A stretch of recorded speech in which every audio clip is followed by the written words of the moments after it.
কুরাসাওয়ের মধ্যে যেন ব্রাজিলকে খুঁজে পেয়েছে জার্মানি। প্রথমবার বিশ্বকাপ খেলতে আসা দলটাকে রীতিমতো শাসন ও নির্যাতন করে ছাড়লো 4 বারের বিশ্ব চ্যাম্পিয়নরা। ব্রাজিলের আজীবনের কলঙ্ক সেই বিখ্যাত 7 আপের স্মৃতিকে আবার বিশ্ব মঞ্চে জাগ্রত করে ছাড়লো ঘাতক জার্মানি। সেই যে 6 মিনিটে শুরু, তারপর যেন মাঠ জুড়েই গোল উৎসব। বিশ্বকাপ অভিষেকে ইতিহাস গড়েও জার্মানি ঝড়ে কুরাসাও।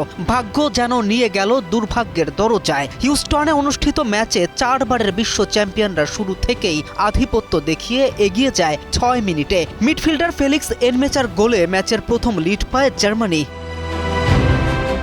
তবে 21 মিনিটে বিশ্বকাপ ইতিহাসে নিজেদের প্রথম গোলের দেখা পায় কুরাসাও। বক্সের ভেতর থেকে লিভানো কোমেনেন্সিয়ার বাঁ পায়ের শট ঠেকাতে ব্যর্থ হন ম্যানুয়েল নয়ার। গোলের পর জন সিনার বিখ্যাত ভঙ্গিতে উদযাপন করে আলোচনায় আসেন কুরাসাও ডিফেন্ডার।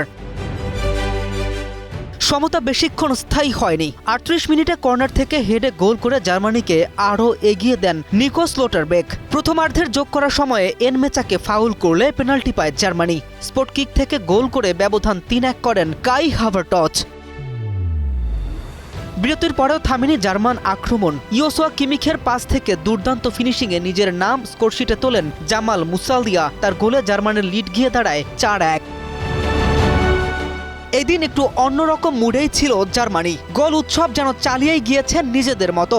68 মিনিটে লেফট ব্যাক নাথানিয়াল ব্রাউনের গোলে ব্যবধান দাঁড়ায় 5-1। এরপর 78 মিনিটে ডেনিচ উনদাফ জার্মানের ষষ্ঠ গোলটি করেন। উল্লেখযোগ্য বিষয়, দলের 6টি গোলই এসেছে 6 ভিন্ন ফুটবলারের পা থেকে।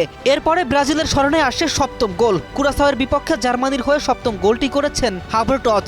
ম্যাচে এটির মাধ্যমে জোড়া গোল পূর্ণ করেন এই ফুটবলার। শেষ পর্যন্ত স্কোরবোর্ড গিয়ে দাঁড়ায় সেই বিখ্যাত স্মরণীয় 7-1 গোলে। K M Rafin, news 24।